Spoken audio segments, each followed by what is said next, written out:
Remember, vegetarians have existed for quite some time. Now, granted, it was typically involuntary and they were just called peasants, but still.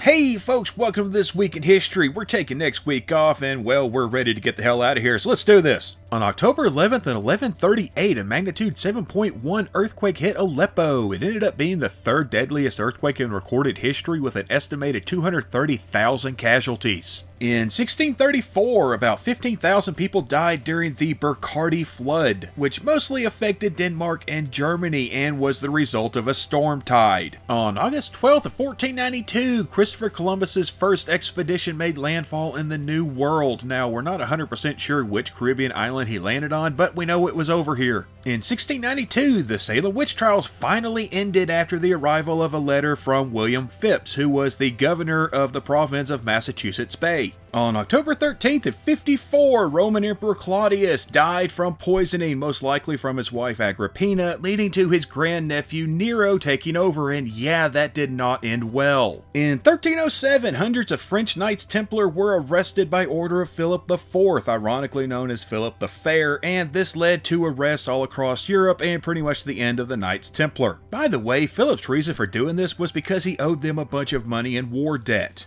And it's also speculated that this event is where the negative connotations with Friday the 13th may have come from. On October 14th at 1066, the Battle of Hastings set off the Norman conquest of England. It's considered one of the most important battles in human history. In 1912, President Theodore Roosevelt was shot in the chest, but rather than having the wound treated, he gave his 84-minute speech anyway. Yep, he was the bull moose. In 1926, Winnie the Pooh by A.A. Milne was first published. On October 15th in 1888, investigators received the so-called From Hell letter, allegedly written by Jack the Ripper. Oh, and half a human kidney, that should probably be added in there. On October 16th of 1384, Jadwiga became the first woman to be crowned King of Poland. No, not Queen, King. But speaking of queens, in 1793, Queen Marie Antoinette was executed as part of the French Revolution. On October 17th of 1781, British General Lord Cornwallis surrendered to George Washington at the Battle of Yorktown. This was seen by many as the unofficial end of the American Revolutionary War. In 1931, Al Capone was convicted of income tax evasion and sentenced to 11 years in prison. He would end up being paroled in 1939 because of his decreasing mental faculties, mostly due to syphilis. And at birthdays, we've got son of Henry VIII and king in his own right, Edward VI in 1537, founder of the Heinz Company, Henry J. Heinz in 1844,